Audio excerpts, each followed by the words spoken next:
किसी के थोड़े 18-20 इंच के बाइसेप्स देख के आप ये मत सोचो कि मुझे भी ऐसे ही बनाने हैं और इतनी ही जल्दी बनाने हैं। ना, ना, ना, ना। Steroid is equivalent to slow poison. आप मरोगे तो सही, बट एकदम से नहीं, रोज़ धीरे-धीरे।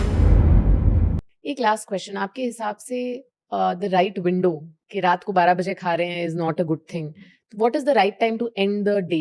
आई थिंक आपको बहुत लेट डिनर तो नहीं करना चाहिए, उसके 2 रीज़न हैं। क्योंकि उस फूड को डाइजेस्ट होने में इट टेक टाइम, जितना वो समय लेगा, वो आपको गहरी नींद में जाने नहीं देगा क्योंकि ये हमारे शरीर की संरचना है कि जो भी हम खाते हैं, हमारा शरीर का पहला काम है, हमारे डाइजेस्ट सिस्टम को उसको पचाना। अब वो उसको पचा रहा है और आप सोना चाहते हो, तो दोनों काम साथ में हो जाएँगे, बट डिस्टर्बिंग होगा। तो मुझे ये लगता है कि सोने से 2 ढाई घंटे पहले आपको अपनी मील कर लेनी चाहिए। अगर आप 11 बजे सोते हो, तो आपको 9 बजे डिनर कर लेना चाहिए। आप लकी हो, आप 9 बजे सो जाते हो, तो आपको साढ़े 7 कर लेना चाहिए। बट मेरे जैसा जो लेट सोता है 12 साढ़े 12, वो 10 साढ़े 10 अगर मील कर लेगा तो इट्स फाइन इनफ। बस सोने से 2 घंटे पहले, सो दैट वो फूड जो है वो डाइजेस्ट हो चुका हो उतना कि आपको एक डीप स्लीप आ सके, क्योंकि वो डीप स्लीप ही आपके ग्रोथ हार्मोन प्रोडक्शन में, आपकी स्ट्रेस को कम करने में काम आती है। तो वो डीप स्लीप अगर नहीं हुई, तो अगले दिन के लिए आप तैयार नहीं हो पाओगे अपनी एक्टिविटी को करने के लिए। हाल ही में हमने सुना था, जस्ट 1 मंथ पहले नवरात्रि के टाइम पे गुजरात में खूब गरबा होता है and just during that phase बहुत सारे लोगों को हार्ट अटैक आया। आई थिंक अबाउट 8 और 10 people went through an heart attack and उसके ऊपर खूब न्यूज़ बनी। और तब मैंने सुना, अरे हाँ, बहुत एक्सरसाइज कर रहे हैं लोग, बॉडी ले नहीं पाई, जिम में भी ट्रेडमिल में ब्लैकआउट हो गया, ये सब सेफ नहीं होता। जो खुद नहीं पहुंच पा रहे, वो इस चीज को और ज्यादा, सो मैं ये डर निकालना चाहती हूँ। जो जिम जाना चाहते हैं पर जा नहीं पा रहे, वो वजहें ढूँढते हैं। कि यार हम तो इसलिए नहीं जाते, इससे ये हो जाता है, ये बाद में शरीर दुखता है, बुढ़ापा ये है, वो है, 100 चीज़ें हैं। But I think let's say अगर हम उन लोगों की बात करें जो उस ड्यूरेशन में गरबा कर रहे थे एंड उसकी वजह से उनको हार्ट अटैक आया, वी डोंट नो कि वो कौन लोग थे, उनका लाइफ वर्क बैलेंस कैसा था, उनकी उम्र कितनी थी और क्या वो जिम जाते थे या नहीं जाते थे। और बट उनके बॉडी में क्या हेल्थ इश्यूज बट थे। Actually this entire whole scenario, whole topic जो उठा, आई थिंक वो सिद्धार्थ शुक्ला जी के जाने के बाद से उठा।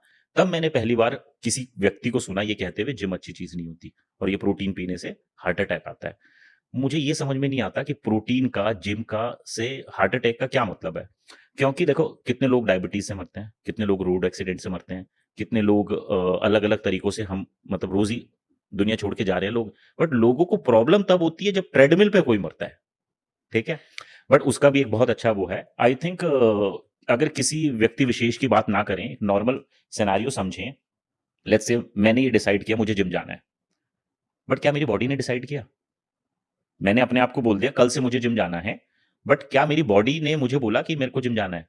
तो सबसे पहला हमें जो इम्प्रूवमेंट की ज़रूरत है, वो ये इम्प्रूवमेंट की ज़रूरत है, जिस भी व्यक्ति को जिम जाना है या जिम जाना चाहता है, वो पहले एक मेडिकल टेस्ट कराए अपना कि वो मेडिकली, फिजिकली फिट है जिम जाने के लिए। कई बार क्या होता है कि हमें खुद पता नहीं होता बिकॉज़ ऑफ स्ट्रेसफुल लाइफ, हमारे हार्ट में क्या चल रहा है, हमारे लिवर में क्या चल रहा है, हमारे लंग्स में क्या चल रहा है। तो हमें एक मेडिकल टेस्ट करा लेना चाहिए, जिस मेडिकल टेस्ट कराने के बाद ही हमें ये निर्णय लेना चाहिए कि हमें जिम जाना चाहिए या नहीं जाना चाहिए। मुझे लगता है कि अगर वो नहीं कर रहे तो जो जिम ओनर्स हैं लाइक मी, जो भी उस जिम को रन कर रहे हैं, वो एक बेसिक टेस्ट, और अगर वो किसी वजह से इतना एक्साइटेड है कि उसने मेडिकल टेस्ट नहीं कराया और वो जिम के डेस्क से सुबह जाके खड़ा हो गया है, तो मुझे लगता है कि उसको एनरोल करते टाइम ये जाँच लेना चाहिए कि उसकी पास्ट हिस्ट्री क्या है, ठीक है? और उसको कोई मेडिकल कंडीशन तो नहीं है, उसको कोई इंजरी तो नहीं है, फिर उसका एनरोलमेंट हो जाना चाहिए। अब हर चीज़ को करने का एक तरीका होता है, बट क्यों जिम को करने का तरीका नहीं है? ठीक है? मुझे इंग्लिश सीखनी थी, आज भी मुझे याद है, मैं जब जाता था तो वो इंग्लिश वाली मैम ने मुझे बताया कि ग्रामर सीखना ज़रूरी है यतिंदर। वाज़, हर, हिज़, कब लगाने हैं, कब नहीं लगाने, देन। मैंने कहा ये तो बहुत मुश्किल काम है। बट मैं वहाँ से ये बताना चाहता हूँ कि जब वो इंग्लिश सीखने के लिए मेरे को ये ग्रामर समझना ज़रूरी था, तो इतनी बड़े जिम को इस्तेमाल करने के लिए क्या तुम्हें अ, कोई प्रिपरेशन नहीं होनी चाहिए? तो उस मेडिकल टेस्ट के बाद सेकंड होना चाहिए कि उस इंसान के अराउंड में एक प्रिपरेशन होनी चाहिए कि उसको जिम को इस्तेमाल कैसे करना है। वो आते ही हैवी वेट लिफ्ट ना करे, तेज़-तेज़ ट्रेडमिल पे ना भागे, ठीक है ना? उसको उस फ़ॉर्मूले को अपनाना चाहिए जिसको हम बोलते हैं वही, कि रूल्स उसको एंड रेगुलेशन हाँ, और एक प्रोटोकॉल। हाँ, वार्म अप, ठीक है? ट्रेनिंग, कूल डाउन, ठीक है? ये सारी चीज़ें वार्म अप में जैसे मैंने बताया, आप ऐसी कोई भी एक्सरसाइज जो आपके हृदय को ये बताए कि हाँ भैया तुमसे काम लिया जाएगा, तो अपने आप को वार्म अप कर लो। कूल डाउन, जिन मांसपेशियों को आप इस्तेमाल कर चुके हो उन मांसपेशियों को समझाओ तुम इस्तेमाल हो चुके हो, उनको स्ट्रेच कर दो सो दैट वो कूल डाउन हो जाए। समझे? तो अगर आप इस प्रोटोकॉल को फॉलो करोगे तो I think this is the best तरीका कि आपको इंजरी नहीं होगी, बट ये फिर भी गारंटी नहीं है कि आपको हार्ट अटैक नहीं होगा। ठीक है, अब उस पे आते हैं कि क्यों नहीं होगा। It's all about your lifestyle. Let's say मैं एक मीडिया प्रोफेशन में हूं या मैं एक सेलेब प्रोफेशन में हूं, मैं कोई एक्टर हूं, मैं रात को ड्रिंक कर रहा था, रात को 1 बजे। ठीक है, अब मैंने 1 बजे ड्रिंक करी, घर गया, सोया, और सुबह 6 बजे मैं जिम पे पहुंच गया और एक्साइटेड हूँ, ट्रेडमिल पे भागना शुरू कर दिया। I need to understand one thing, जब मैं ड्रिंक कर रहा था मेरी बॉडी बहुत ज्यादा डिहाइड्रेटेड थी। ठीक है ना, मैं सही से सो नहीं पाया और आते ही मैंने अपनी बॉडी को एक्सर्ट कर दिया। तो किसी की गलती नहीं है, मैंने अपनी मौत को खुद बुलाया है। ट्रेडमिल की तो गलती बिल्कुल ट्रेडमिल नहीं की है। और जिम की गलती नहीं है। तो यानी हर उस शख्स को अपने लाइफस्टाइल को भी समझ लेना चाहिए। इसीलिए 6 घंटे की स्लीप, 7 घंटे की स्लीप मैंडेटरी है। और अगर आपने एक रात पहले ड्रिंक किया है तो आप कोशिश करो कि जब तक आपकी बॉडी हाइड्रेटेड ना हो जाए तब तक जिम में कदम मत रखो। सो बेसिकली जिम को बदनाम करने की जरूरत नहीं है, it's all about my lifestyle. मैं स्मोकिंग करता हूँ, दिन में 20 सिगरेट पीता हूँ, और बट मुझे ट्रेडमिल पे 20 मिनट भागना भी है क्योंकि मेरा दोस्त भागता है, बट वो स्मोक नहीं करता भाई। सो वी नीड टू कि हमें अपने लाइफस्टाइल को बेहतर बनाना है, जिम को इस्तेमाल करने का प्रोटोकॉल सीखना है, एक मेडिकल टेस्ट कराना है बेसलाइन, और फिर किसी सुपरविजन में ट्रेन करना है, एक पर्पस के तहत ट्रेन करना है, तो आप बच सकते हो। बट क्योंकि उम्र हमारे हाथ में नहीं है, अगर हम मेरे हाथ में होती मैं सोचता 100 साल जी लूं, वो सब लिखा होता है। बिल्कुल। सो यतेंद्र जी, अभी डिस्कस करते हैं थोड़ा बहुत प्री वर्कआउट के बारे में, बिल्कुल। राइट? जिम के पहले क्या खाना चाहिए? क्या कोई ऐसी चीजें हैं जो लोग मिस्टेक कर देते हैं? सो आपका क्या थॉट प्रोसेस है इस चीज में? क्योंकि आई एम श्योर लोगों को बहुत क्वेश्चंस है, क्या ये प्री वर्कआउट ड्रिंक सेफ होती है? क्या खाना चाहिए जिम जाने से पहले? क्या खाली पेट जिम जाना ठीक है या केले खा के जिम जाना ठीक है? What is your advice? लोग क्या करते हैं, इंस्टेंट खाते हैं। मैंने एक वीडियो भी बनाया था कि एक इंसान केले खाते खाते जिम में आ रहा है और तुरंत वर्कआउट में लग गया। पर उसको ये समझना चाहिए, जो केला, जो बनाना तुमने खाया है, उसको डाइजेस्ट होने में एंड एनर्जी में कन्वर्ट होने में उतना समय लग जाएगा जब तक तुम्हारा वर्कआउट खत्म हो जाएगा। सो किसी भी प्री वर्कआउट मील को करते समय, वो मे बी हो सकता है एग ओट्स, मे बी हो सकता है कुछ भी सॉलिड हैवी मील, 2 घंटे। जैसे मैंने बोला कि यार मैंने कुछ 2 आलू खा लिए या एक शकरकंदी खा ली, वो मुझे खानी चाहिए 2 घंटे पहले। अच्छा, क्योंकि इतना समय लगता है हाँ, शकरकंदी को एनर्जी उसको तक डाइजेस्ट। पहुंचने। और लेट्स से मैं बोलूँ कि मुझे ना क्विक करना है, तब भी मुझे अगर बनाना भी खाने हैं, सेब भी खाना है, कोई फ्रूट भी खाना है, 45 मिनट्स पहले वर्कआउट से आपको खाना चाहिए। बट जब हम बात करते हैं ना मसल बिल्डिंग की और वेट लिफ्टिंग की, तो ये जनरली लोग शाम को जाना प्रेफर करते हैं जिम में। तो इनको वही 2 घंटे पहले कोई सॉलिड मील, जो कि होगी वही ओट्स होंगे, राइस होगा, या एग्स होंगे, या पनीर होगा, और फिर 45 मिनट पहले एक क्विक स्नैक हो सकता है, maybe a piece of fruit. ठीक है, वो खा के जाना चाहिए। बट लेट्स से जिनका फैट बर्निंग प्रोसेस है, जिनको वजन कम करना है, चर्बी को घटाना है, उनको मॉर्निंग वर्कआउट करना चाहिए। बट उनको ये समझना चाहिए कि लास्ट वाले दिन उन्होंने पर्याप्त खाया हुआ है, तो गुड डिनर, गुड हाँ, स्लीप। गुड स्लीप करी है। सो यानी अब आपको उनको उठते ही खाने की जरूरत नहीं है, उनको फास्टेड कार्डियो, फास्टेड वर्कआउट करना चाहिए, सो दैट कि फैट बर्न। हाँ, सो दैट फैट बर्न करने में उनको मदद मिल सके। ठीक है, बट फिर भी ऐसा कोई हार्ड एंड फास्ट नहीं है कि शाम वाले वजन नहीं घटा सकते, इनको स्विच भी करता है। बट अगर लगा है कि किसी का कोई पर्पस नहीं है, उसको जनरल फिटनेस के लिए जाना है, तो अगर वो 1 घंटा पहले कोई फ्रूट खा लेगा, मोर देन इनफ। बट अगर हम बात कर रहे हैं प्री वर्कआउट या सप्लीमेंट की, तो मुझे ये लगता है कि बिगिनर फेज में तो कोई जरूरत नहीं होती। आपका जो फूड है that is more than enough. But जब आप इंटरमीडिएट फेज में आते हो या एडवांस फेज में आते हो, जब आपको वेट को लिफ्ट करना है, आपको फोकसली करना है, तो आप किसी प्री वर्कआउट का सहारा ले सकते हो वर्कआउट करने से 15 से 20 मिनट पहले। I am not suggesting any pre workout, वो आपको चूज करना है कि विच ब्रांड या कुछ भी। उसका भी एक रीजन है। उसका रीजन ये है कि लोगों को ये लगता है कि एक्सरसाइज करने के लिए जान ज्यादा जरूरी है। ठीक है, बट मैं ये बोलता हूँ जान हम सब में होती है। एक्सरसाइज करने के लिए धैर्य जरूरी है, फोकस जरूरी है। तो यानी अब वो फोकस कैसे आएगा? तो वर्कआउट के कुछ इंग्रेडिएंट आपको फोकसली, हो सकता है उसमें 200 mg कैफीन हो, वो तो आपको कॉफी से भी मिल जाएगी। बट उसमें कैफीन के साथ साथ कुछ इंग्रेडिएंट ऐसे मिक्स किए गए हैं जो आपको उस एंटायर 1 घंटे या 1.5 घंटे फोकस से इन्वॉल्व होने में मजबूर करेंगे। That is the most important thing. तो जिम में ताकत के साथ-साथ, एनर्जी के साथ-साथ फोकस की ज़रूरत है। तो यहाँ पे लोग सिर्फ़ फोकस एनर्जी में तो करते कि ज़्यादा चाँद चाहिए, ज़्यादा खाना है, फोकस। तो प्री-वर्कआउट की सहारा लिया जा सकता है but that too be on intermediate और एडवांस लेवल। Got it. क्या कोई टिप्स होंगे कि मैं नहीं चाहती कि आप कोई ब्रांड नेम शेयर करें, but how to choose a good pre workout drink? देखो मैंने 2 तरह के प्री-वर्कआउट यूज़ किए हैं। एक मैंने यूज़ किया जिससे कान और स्किन रेड हो जाती है और ऐसे ना जिटरी हो जाते हैं। इचिंग होती है, जिटरी हो जाता है। That's not a good pre workout. That means that is not a symbol कि यार ये हो रहा है, अच्छा है, कान लाल हो गए हैं। तो वो इवन आपको एक्सरसाइज में डिस्टर्ब करेगा। एक सेकंड प्री-वर्कआउट आता है जिससे आपको कोई जिटरी फीलिंग नहीं होती। कैफ़ीन 200 एमजी ही होती है, नॉट 350 एमजी, ठीक है? 200 एमजी होती है जो प्रिस्क्राइब्ड डोजेज़ है। उसमें एल-ग्लूटामिन, ल्यूसाइन, आइसोल्यूसाइन, वेलाइन, बीसीए भी है जो आपको ड्यूरिंग द वर्कआउट आपकी मसल रिकवरी में आपको थोड़ा और पुश करने में फोकस करे। तो वो वाला प्री-वर्कआउट ज़्यादा बेहतर रहता है। उससे क्या होता है, इंस्टेंट एनर्जी नहीं मिलती, कांस्टेंट एनर्जी मिलती है। Great, I think that would be very हाँ, यूज़फुल। बट ये यंगस्टर को समझना पड़ेगा, उनको लगता है कोई भी प्री-वर्कआउट पियो तो कान लाल होना बहुत ज़रूरी है। अच्छा, तो आई एम ग्लैड, ये मुझे बिल्कुल नहीं पता था। लकीली मुझे आज तक कभी एक्सपीरियंस नहीं हुआ, बट आई एम ग्लैड आपने बता दिया। तो आई थिंक अब लोग समझ पाएँगे कि किसे प्री-वर्कआउट लेना चाहिए और कैसे चूज़ करना चाहिए। हाँ जी। क्या रात को प्री-वर्कआउट ड्रिंक लिया जा सकता है? क्या इसका कोई व्हेन आई से प्री-वर्कआउट, जिस ड्रिंक को आपने डिस्क्राइब किया, राइट? जिसमें ये सारी चीज़, या इसको सिर्फ़ सुबह में या ऐसे कोई। देखो कोई भी प्री-वर्कआउट आपकी नींद डिस्टर्ब कर सकता है। क्वेश्चन कैफ़ीन की वज़ह से? हाँ, कैफ़ीन की वज़ह से। तो इसको अर्ली ऑफ द डे लिया जाए तो बेहतर है। बट अगर आप लेट वर्कआउट करने के आदी हो, आप लेट वर्कआउट करते हो that too in advance stage पे तो आप ले सकते हो। बट इंटरमीडिएट और बिगिनर को ये चूज़ करना चाहिए कि 5 बजे या 6 बजे के बाद आप ना इस्तेमाल करें सो दैट आप एक बेहतर नींद ले पाएँ। ठीक है, अब चलते हैं इंट्रा वर्कआउट ड्रिंक्स की तरफ। एक्चुअली इंट्रा वर्कआउट को यंगस्टर्स ने वो सिपर में डाल के बड़े जार में डाल के फैशन बना दिया है। बट मैं तो देखता हूँ घूमते हुए किसी का लाल है, किसी का हरा है, किसी का ब्लू है, वो फ्लेवर्स हैं। तो मुझे लगता है कि अभी इनको इसकी ज़रूरत नहीं है। अगर ये सिंपल नींबू पानी मतलब पानी में हिमालयन सॉल्ट डाल के, थोड़ा-सा शहद डाल के उसको भी कंज़्यूम कर लेंगे ना, that's more than enough.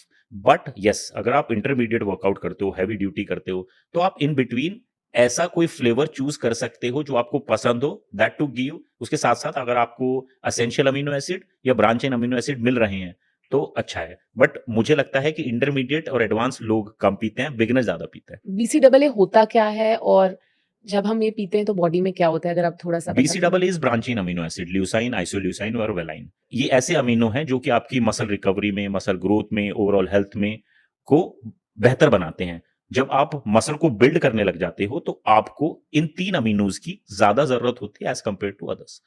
Fair enough. चलते वे प्रोटीन की तरफ। बहुत सारे क्वेश्चंस है लोगों को वे प्रोटीन में। 2 तरह के लोग हैं इधर भी, एक जो ले रहे हैं और बिलीव करते हैं, और दूसरे जो समझते हैं कि ये बिल्कुल सेफ नहीं है। तो आपका क्या ओपिनियन है? And just like the pre workout drink, अगर आप बता सकते हैं who should start it and how to pick a good whey protein? Hmm सबसे पहले तो वे प्रोटीन दूध से बनता है और अगर दूध पीना खराब है तो वे प्रोटीन लेना खराब है, मुझे नहीं लगता। तो क्योंकि ये दूध से ड्राइव किया जाता है तो it is 100% safe to consume, natural तरीका है। उसके बाद हाँ, ऐसा हो सकता है कि मेरी 2 स्कूप की रिक्वायरमेंट है, आपकी 1 स्कूप की रिक्वायरमेंट है एंड हाउसवाइफ जो लेट्स से कोई बहुत ज़्यादा एक्टिव नहीं है, उनकी हाफ स्कूप की। बट हर व्यक्ति ले सकता है, ठीक है ना? तो अगर आप अच्छे ब्रांड का वे प्रोटीन कंज्यूम कर रहे हो, that too in a supervision कि आपको कितना रिक्वायर्ड है, पी रहे हो, तो it is safe to consume और आई थिंक सबको पीना चाहिए जो लोग वर्कआउट करते हैं तो। बट वे प्रोटीन एक सेकंड काम ये करता है कि पोस्ट वर्कआउट जब आपने वर्कआउट किया है, ठीक है ना, तो आपको कोई ऐसा प्रोटीन कंज्यूम करना है जो क्विकली डाइजेस्ट हो जाए, ठीक है, सो दैट आपकी बॉडी रिपेयर हो पाए, जो टूट फूट हुई है वो रिपेयर हो पाए। चलो ग्रेट। आपने बताया कि हर किसी का प्रोटीन इनटेक डिफरेंट होगा, रिक्वायरमेंट डिफरेंट होगी। कैसे एक बिगनर को क्या लेवल ऑफ प्रोटीन से शुरू करना चाहिए? 0.8 टू 1 ग्राम पर KG of body weight per day, but ये जा सकता है टिल 1.8 ग्राम पर केजी ऑफ बॉडी वेट, यानी 1 से लेके 1.8 ग्राम पर केजी ऑफ बॉडी वेट तक जा सकता है, डिपेंडिंग आपका वर्कआउट कैसा है और आप का दिनचर्या कैसी है। एंड यतेंद्र जी, अगर मैं जिम स्किप कर रही हूँ कोई रीजन की वजह से, लेट्स से मुझे ट्रैवल करना है, 3 दिन में जिम नहीं जा रही, तो क्या तभी भी वे प्रोटीन कंज्यूम किया जा सकता है या सिर्फ उसी दिन किया जाए जब जिम जाए? नहीं, वो क्योंकि आपकी वो रिक्वायरमेंट 1 ग्राम या 0.8 ग्राम तो रहेगी रहेगी। तो और अगर आपको लग रहा है कि मेरी मीटिंग्स हैं और मैं बिज़ी रहूँगी और मेरी मील मिस हो जाएगी, तो आप प्रोटीन पी लें तो समझदारी है। यतेंद्र जी, वे प्रोटीन के लेबल में कोई ऐसी चीज़ है जो हमें केयरफुल रहना चाहिए कि हाँ, ये नहीं होना चाहिए, या कोई ऐसी चीज़ कि ये हो तो बेहतर है? मेरा सजेशन ये है क्योंकि प्रोटीन आप प्रोटीन के लिए ले रहे हो, तो उसमें एट लीस्ट 68 ग्राम से लेके 85 ग्राम, मतलब 85% तक प्रोटीन होना चाहिए। नॉर कि उसमें 50% प्रोटीन है और 50% शुगर और कार्ब है। ठीक है ना? तो आप वे प्रोटीन कॉन्सन्ट्रेट यूज़ कर सकते हैं, वे प्रोटीन आइसोलेट यूज़ कर सकते हैं। आइसोलेट इज़ बेसिकली 90% से ज़्यादा का प्रोटीन, और कॉन्सन्ट्रेटेड अराउंड 68 हो सकता है, 72 हो सकता है, 78 हो सकता है। बट आपको ये चूज़ करना चाहिए कि जस्ट फॉर द फ्लेवर, कि फ्लेवर के चक्कर में आप उसमें बहुत ज़्यादा शुगर कंटेंट तो नहीं है, कार्ब कंटेंट तो नहीं है, बट हाँ, 1 से 3 ग्राम कार्ब हो सकता है, 1 से 2 ग्राम फैट हो सकता है। बट प्रॉब्लम तो लोग ये भी घबरा जाते हैं, और 2 ग्राम फैट है इसमें 100 ग्राम पाउडर में। अरे 100 ग्राम पाउडर आप 3 दिन में 4 दिन 6 दिन में कंज्यूम करोगे तो उतना चलता है। बट हाँ, लेबल थोड़ा क्लीन हो, अच्छा हो, बहुत ज़्यादा ज़्यादा चीज़ें ना हो। बट अगर एडेड BCAA और एडेड ग्लूटामिन है, तो वो क्या करेगा, आपकी रिकवरी में आपको और ज़्यादा मदद करेगा। Got it. अब चलते क्रिएटिन की तरफ। क्रिएटिन काफ़ी कंट्रोवर्शियल रहा है। मैंने काफ़ी चीज़ें सुनी हैं। कुछ ट्रेनर्स रिकमेंड करते हैं। आपका क्या टेक है और क्या ओपिनियन है मेरा इसमें? यही है कि क्रिएटिन जो है, it is the most research supplement, और क्रिएटिन हमारी बॉडी खुद प्रोड्यूस भी करती है। तो उसको अगर आउटसोर्स कर लिया जाए for good workout, for muscle building, for strength building, तो कोई मतलब उसमें कोई हार्म नहीं है। बट हाँ, अगर आप डोजेस 5-10 ले रहे हो तो आपको थोड़ा समझ जाना चाहिए। आप एक तो सबसे पहले आप किसी की भी डोजेस को एवरेज रखो, जिसको आप प्रोलॉन्ग पीरियड ऑफ टाइम तक इस्तेमाल करते रहो। तो क्रिएटिन की डोज बेस्ट जो है वो 3 टू 5 ग्राम है, depending on your intensity of workout. But yes, लिया जा सकता है। एंड क्या ध्यान में रखना चाहिए अगर कोई क्रिएटिन खा रहा हो? उसको पानी ज़्यादा पीना चाहिए आपको, और उसको क्रिएटिन लेने के बाद वर्कआउट ज़रूर करना चाहिए। उसको अच्छा खान-पीन रखना चाहिए। बट हाँ, बिकॉज़ कोई भी सप्लीमेंट जब आप इस्तेमाल कर रहे हो नॉन क्रिएटिन, उसको पानी थोड़ा एक्स्ट्रा पी लेना चाहिए, जस्ट टू बी कि ठीक है। So water intake is one thing that you mentioned about creatine. आपका सप्लीमेंट स्टैक में क्या-क्या है? क्या ऐसी, आई नो आपने बताया वो पर्पस पे डिपेंड करता है, but what are the top 3 supplements जो आप रेकमेंड करेंगे अगर कोई फिटनेस जर्नी कर रहा है और वर्कआउट डिसिप्लिन से लेकर रहा है? I think whey protein is mandatory too कि आपकी प्रोटीन रिक्वायरमेंट को फुलफिल करने के लिए। एक ऐसा मल्टीविटामिन जो कि विटामिन्स और मिनरल्स की पूर्ति करता हो आपकी, क्योंकि हम उतने कितने भी हो जाए साग सब्जी उतनी नहीं खा पाते, उसकी वो रिक्वायरमेंट को फुलफिल करने के लिए। एंड थर्ड, डिपेंड अगेन वही पर्पस पे डिपेंड करेगा, बट मैं ये बोलूंगा कि गुड फैट, उसके लिए आप, फिश ऑयल। हाँ, फिश ऑयल, फ्लेक्सीड ऑयल, तो ये कुछ ऐसे सप्लीमेंट हैं जो कि रिक्वायर्ड हैं। मान लो, नहीं मानो तो भी ठीक है, बट मान लो तो अच्छी बात है। बट अगर इनको मसल बिल्डिंग में ले आओगे तो आप क्रिएटिन ऐड कर सकते हो, आप BCAA ऐड कर सकते हो, there are list, but of course top 3 is multivitamin, whey protein and fish oil. ठीक है, अब चलते हैं जिससे सबको प्रॉब्लम है, स्टेरॉइड्स। काफ़ी लोगों को इंस्टेंट रिजल्ट चाहिए होता है without worrying about it's repercussions. क्या करते हैं स्टेरॉइड्स आपकी बॉडी के साथ? इनके लॉन्ग टर्म इफेक्ट क्या है? और क्या आप शेयर करना चाहेंगे विद यंगस्टर्स?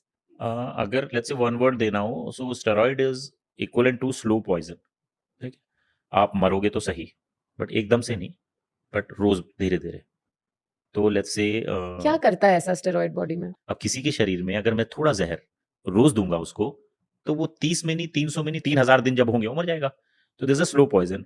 तो बेसिकली जब भी आप अपनी बॉडी को पुश करते हो ऐसे इलीगल सब्सटेंस यूज करके, जो आपको इमीडिएट रिजल्ट तो देगा, मसल बना देगा, बहुत ज्यादा ताकत आ जाएगी आप में, या आपकी रिकवरी बहुत बेहतर हो जाएगी, आप हाई ऑन लाइफ रहोगे, बट इससे क्या होता है कि जब आप इनको छोड़ोगे तो जो जो भी आपने पाया था वो सब जाएगा नहीं, वो जितने लेवल पे नेचुरल था उससे नीचे जाएगा। हम्म। तो बेसिकली आपने जमीन से शुरू किया था, आप आसमान में गए तो आप जमीन में नहीं आए, आप जमीन के नीचे चले गए हो 20 फीट, और अब आप देख रहे हो यार तो आपको वो फिर से वो साइकिल होगा कि मुझे दोबारा जाना है आसमान में। आप दोबारा जाओगे आसमान में, बट 3-4 बार आसमान में घूमने के बाद आप कब्रिस्तान पहुँच जाओगे।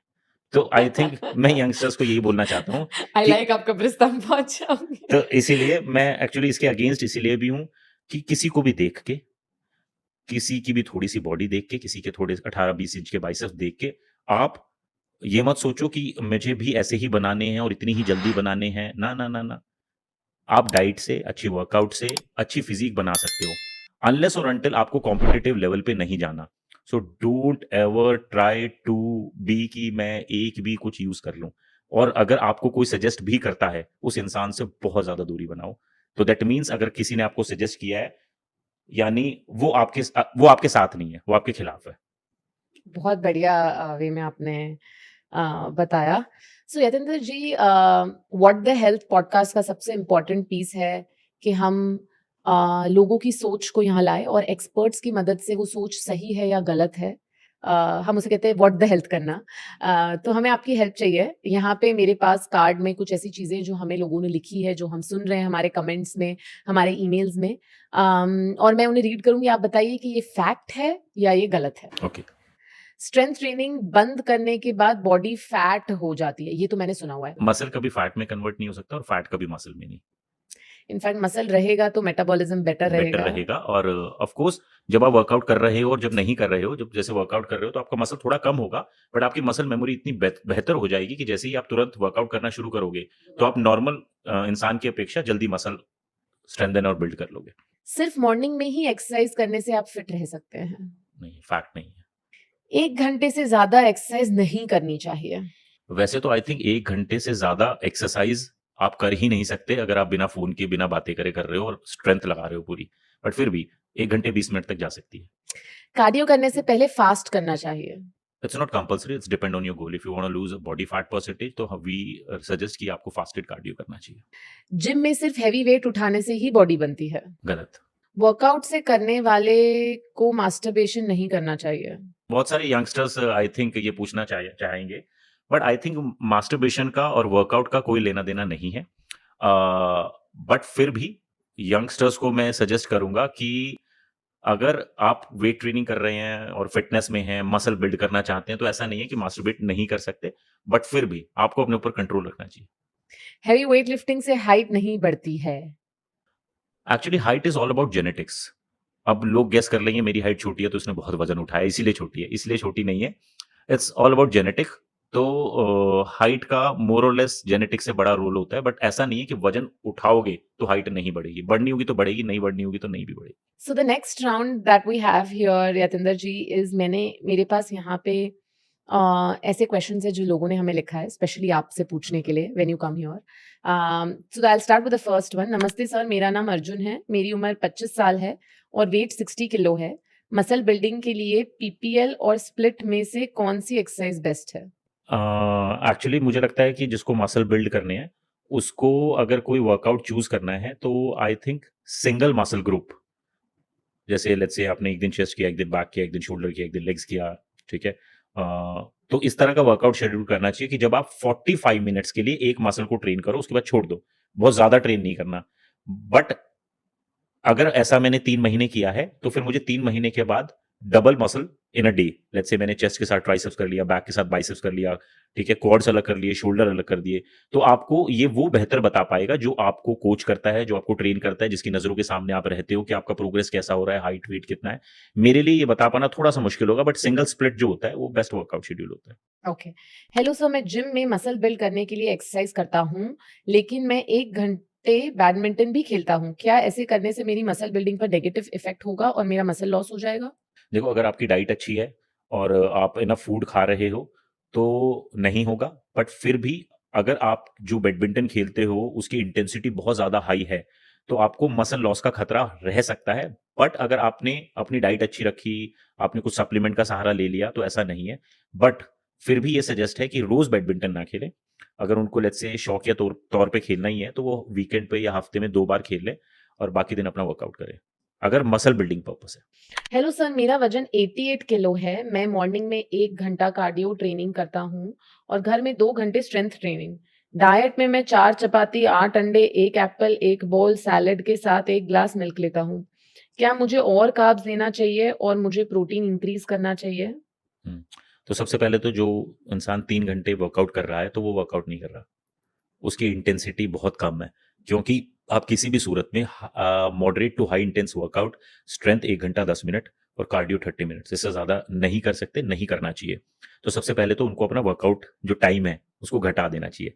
उसके बाद जो डाइट शेड्यूल उन्होंने भेजा है, मैं उस पे इसलिए रिप्लाई नहीं कर पाऊँगा बिकॉज़ मुझे नहीं पता उनका बॉडी फैट परसेंटेज कितना है, हाइट, बिल्ड कैसी है उनकी।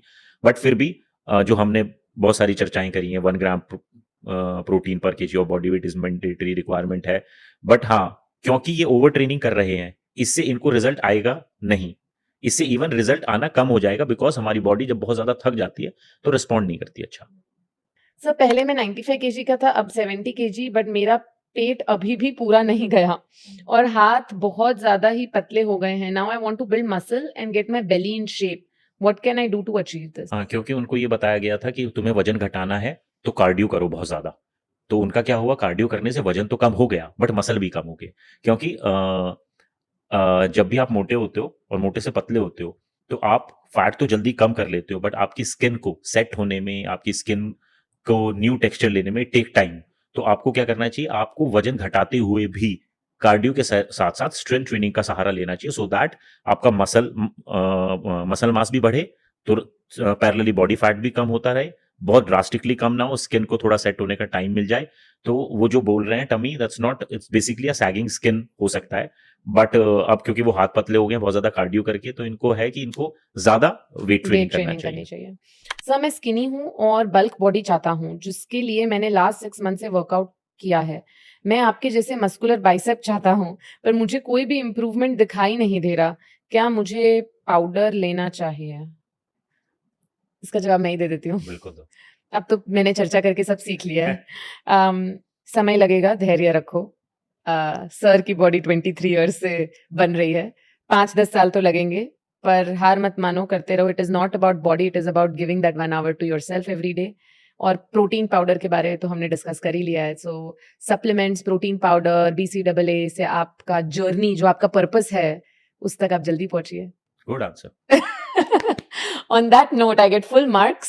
And thank you so much, Yatinder ji, for this episode. अच्छा लगा। बहुत ज़्यादा informative था।